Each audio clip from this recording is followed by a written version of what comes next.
What's going on YouTube? Coming back at you here with another video. This video is going to be a little two-parter. I had two fishing tournaments back to back. First one was the cast that me and my wife fish, and then the second one was the Die Hard 40 Bass Club that I do with a buddy of mine, Brandon. And it's crazy. I fish the same places. I fish both days in the same places, and it's crazy how a day can make a difference in fishing. Sorry, my dog. Quit. So the first part of this video is the cast tournament with me and my wife, and this was the South Central's last tournament on Lake Livingston. And as before, last video, you know, we made the top 6. We squeaked in there, so we were number 6 going into this tournament, and we had to stay in the top 6. This is the last one to get it done. You got to stay in. So I was just praying to catch fish. That's all I was worried about, was catching fish, making the top 6. Never been to one. Want to make it. So y'all get to watch that video, and then the second video was me and Brandon fishing that Die Hard 40 tournament, and it's crazy. 2 different days, same place.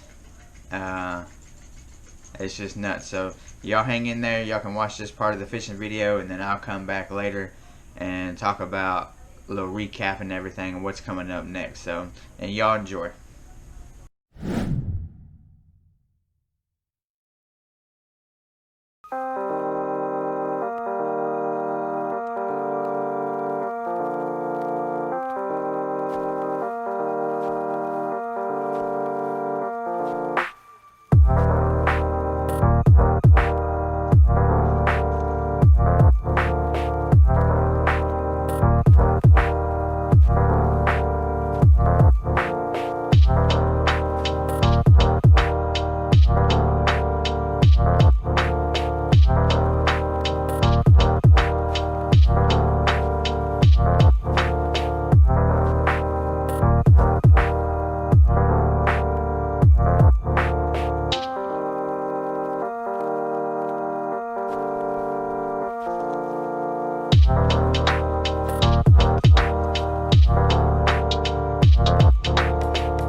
back across them. Ain't no point in trying to throw 80 feet away. Oop, got him.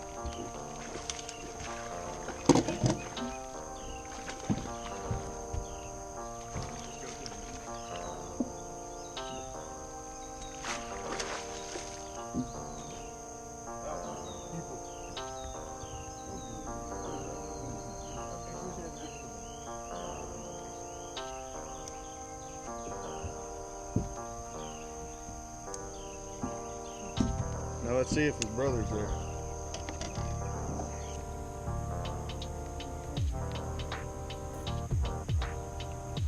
You know, I've never really caught a whole lot up here on this side.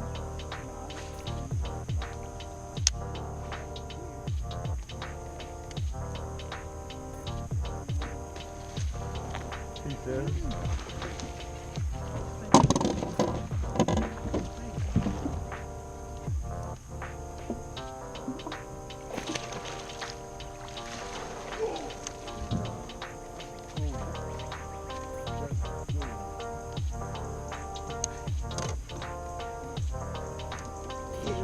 Woo! Throw that one to the camera. Damn, why are we on a paper tournament? No shit. Casey's gonna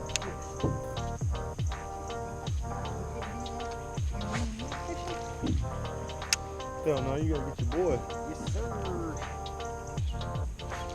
There's gotta be something in there. Huh? Is it?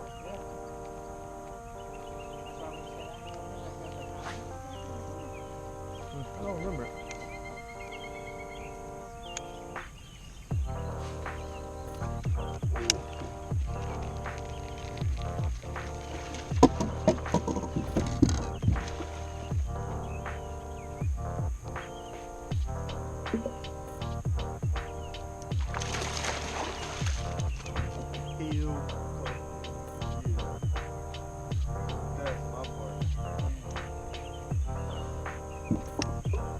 I'll be ace net man all day long, brother. Ain't even worried about it.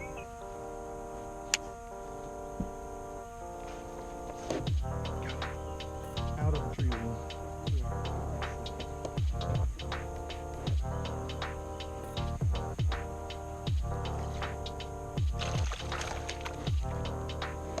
There was a bacon in there.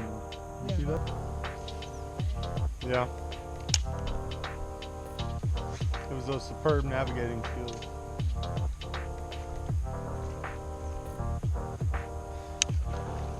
Ooh.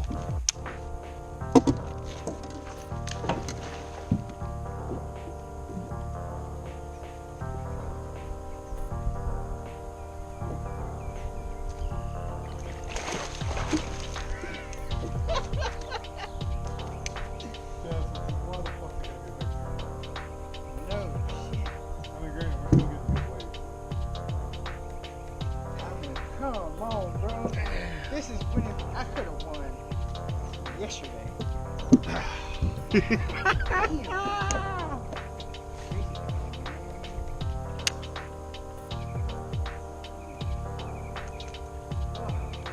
Thank you. Look, Show that one to the camera.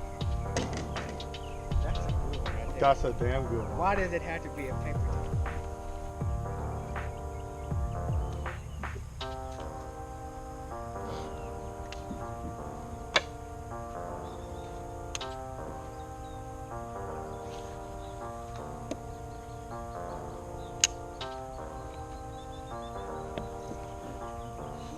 Got it?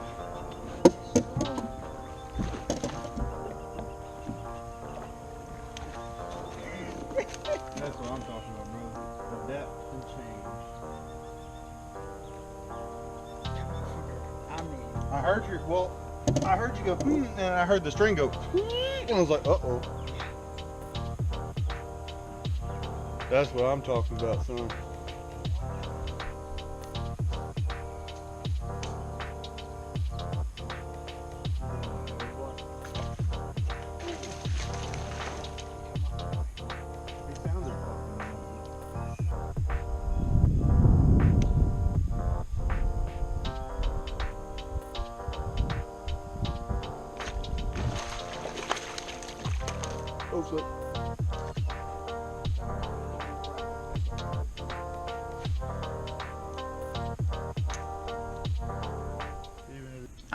So, as y'all just saw, crazy how fishing back to back can change. I mean, that first day, me and Casey were struggling to catch a fish. Now, I pre-fished for that cast tournament from the south end of Lake Livingston, Beacon Bay State Park. I worked my way up the lake. Hold on, my dog decides to itch. I worked my way up from the state park, Beacon Bay, Tigerville, Kickapoo Creek, Waterwood, and then I finally went back to White Rock because I told myself I didn't want to stay in White Rock. I was going to try not to stay in White Rock this time just because it had been a little tough for me. So I was just going to explore all the options that I had available. And I tell you, I went down to the state park in Beacon Bay and I couldn't get a bite. Nothing. I went down there for 2 days straight, never had a bite. Pretty tough on me. So I worked my way north. I went to Kickapoo. I caught one fish off the bridge there, the 190 bridge on Kickapoo. Caught one fish. I was like, okay, I'll keep that in mind. So then ran to Waterwood, and same thing there. Got one bite by the boat ramp. Nowhere else. I fished all around there. I went to a lot of people who know the Waterwood area. I tried to get into Pools Creek. Got my boat hubbed up on a sandbar. Had to push it off myself. That was pretty fun. Ran to the old rundown abandoned paddle boat. Everybody knows that area. Doesn't know what I'm talking about. Ran over into Palmetto Creek. I couldn't get bit. So I was like, okay. I said, well, I'm going to go back to the one place I know and see if I can't get any fish. If I get bites there, I'm going to stay there because that's the place where I got. So went and pre-fished in White Rock 2 days before the tournament and got 3 bites. I was like, well, that's the most bites in one area that I got, so that's where we're going. So tournament day, we wake up. We launched there at White Rock, and we struggled. It was tough. Where we were fishing, we started off, there's probably 6-7 boats in there. But caught one in there, short one. Moved out, went and did something different. A couple hours in, finally put our first keeper in the boat, and I was happy. I said, we caught a fish, we didn't zero. That's a good way of making your way into keeping your way into the top 6. If you catch a fish, you got a pretty good chance of staying in there. So after that first fish hit the deck in the live well, I was happy as can be. The rest of the day, I just went fishing. And we fished around. We only turned in 2 fish. 2 or 3, I can't remember. 2 or 3. Anyway, basically, we had enough weight that we squeaked in, moved up a spot into 5th place, and our buddies, Cody and Jesse, won the tournament. They've been winning a lot on Livingston here lately. We gotta watch out for them. They ended up winning, and they came back and jumped up into the top 6. So it's fun, get to go to the top 6 with some good friends. But it was a hot day. I mean, it was cloudy to begin with. It stayed cloudy for a lot longer than I thought it was going to be, which I was thankful for. But I also think it hurt us a little bit because the fish weren't moving to where they're supposed to be. They're more scattered out, so you had to kind of slow down, pick apart everything. But thankful that we caught the 2 or 3 fish that we caught, turned in, and we squeaked in there in the 5th place.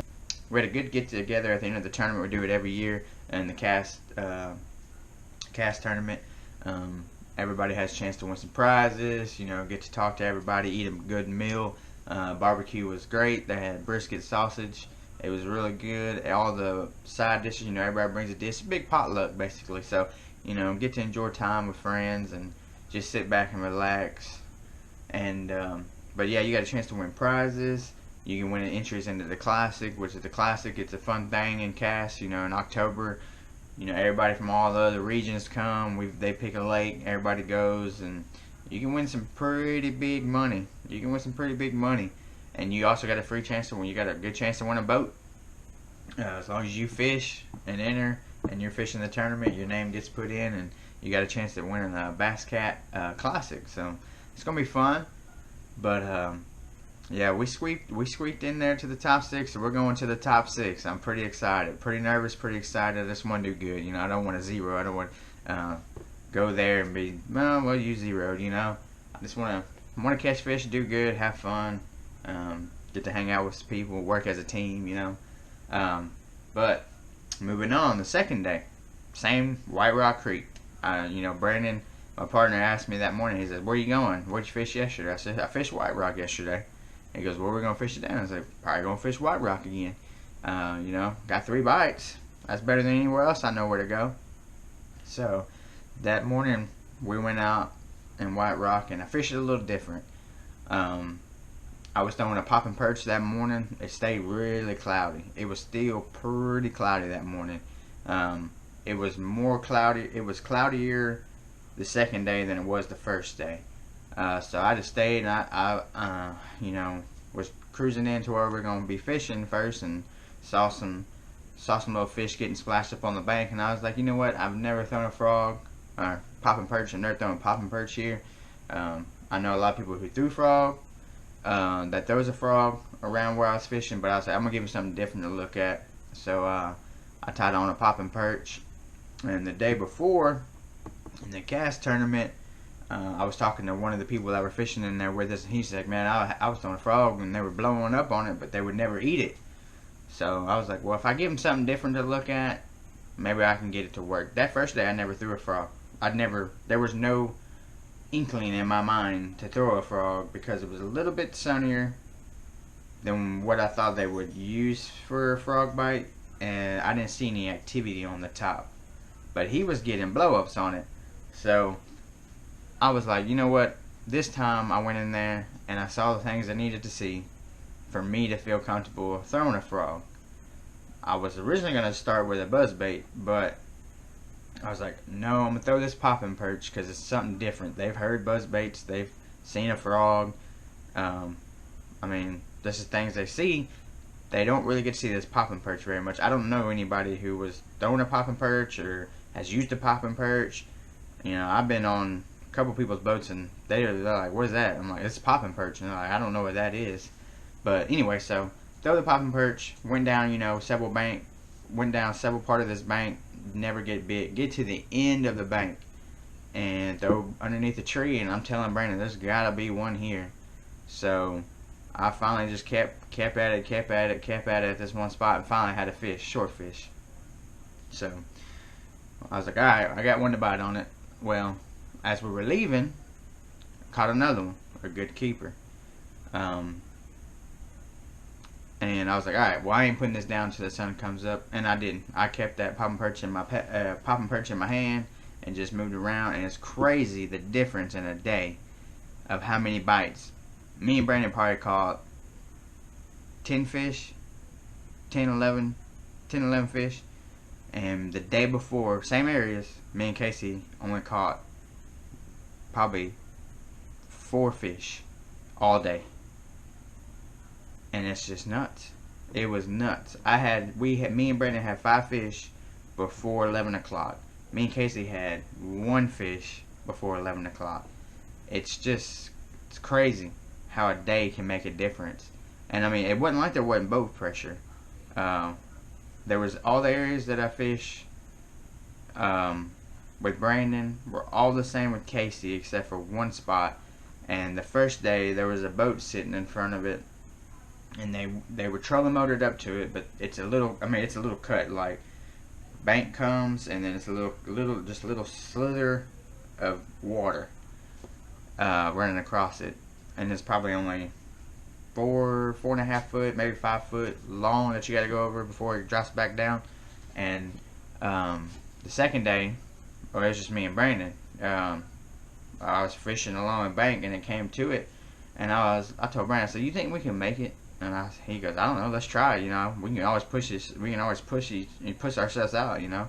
So I said, alright. So I trimmed the motor up, got on high on the trolling motor, and we creased right on through it. Never drug bottom or anything. I was shocked.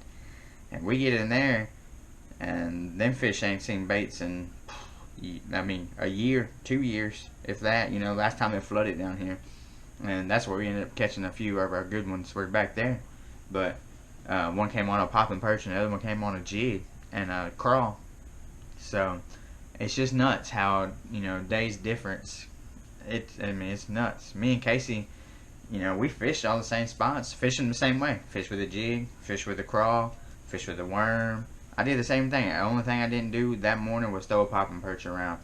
And like I said, the guy, the first day, there was a couple in there with us, and later on after the end of the tournament, he told us, yeah, I had some blow-ups on a frog, but I could never get them to take it, and they wouldn't. They would just pop it up in the air, never take it, you know, move on, and could never get them to rebite.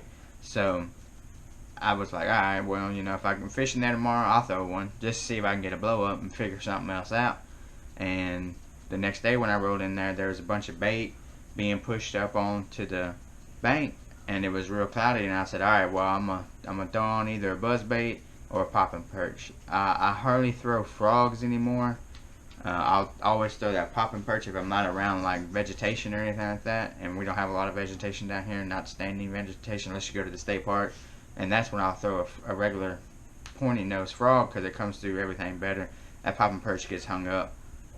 But do that popping perch because I felt like it was something different they don't see, they don't hear. It's a different noise. I mean, Brandon behind me was throwing a frog, a spro, bronze-eye frog, and I was getting more bites on my popping perch than he was on his frog.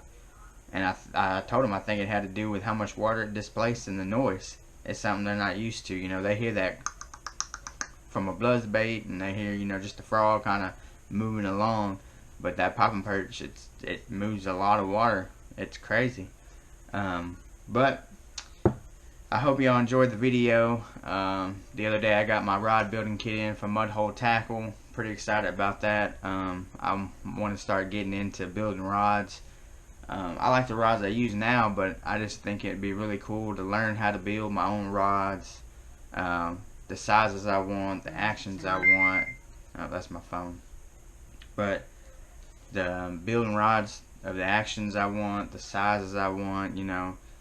If I want to build a 7-6 foot heavy, moderate, heavy fast for a Carolina rig rod, or a 8 foot medium heavy, or a heavy crankbait rod, you know, just stuff like that. Stuff I just want to do my own stuff, and then plus it'd be good to learn just how to build them, what goes into them, you know, spining a rod, finding the right spine, right handles, cork, EVA, wind. It'd just be really cool. So I went and I bought my own startup kit from Mudhole Tackle for $150, and so now I just got to start figuring out what rods I'm going to build, and I'll probably start building my nephew one first to practice on. He told me I could practice on one for him. So we're going to do that. We're going to build one for him, and I may record it. I don't know. It'll be pretty cool. So y'all stay tuned. Next one coming up is the Die Hard 40 tournament. A couple weeks. And so I go out and pre-fish for it. So I'll have a little video pre-fishing for it of what I think of fine and what do you think what's going to do, you know. So y'all heads up for that video, and then shortly after that it'll be tournament video. I don't know. We may record me building a rod. I don't know. We'll see. But thanks for watching. Subscribe. Give me a like.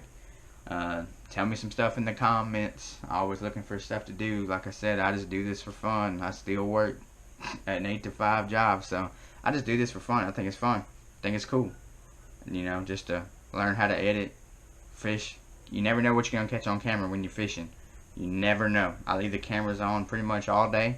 My buddy JW gave me a yellow stick the other day to try out, and so y'all see it in the second video with Brandon, the yellow stick camera angle. So I just leave it on all day now. I ain't got to worry about nothing. It charges off my boat batteries, and I just leave it plugged in, and I got the SD cards that are pretty big. You know, I'd have a 64 gigabyte SD card that'll run pretty much all day. So y'all stay tuned, and appreciate y'all watching. See y'all later.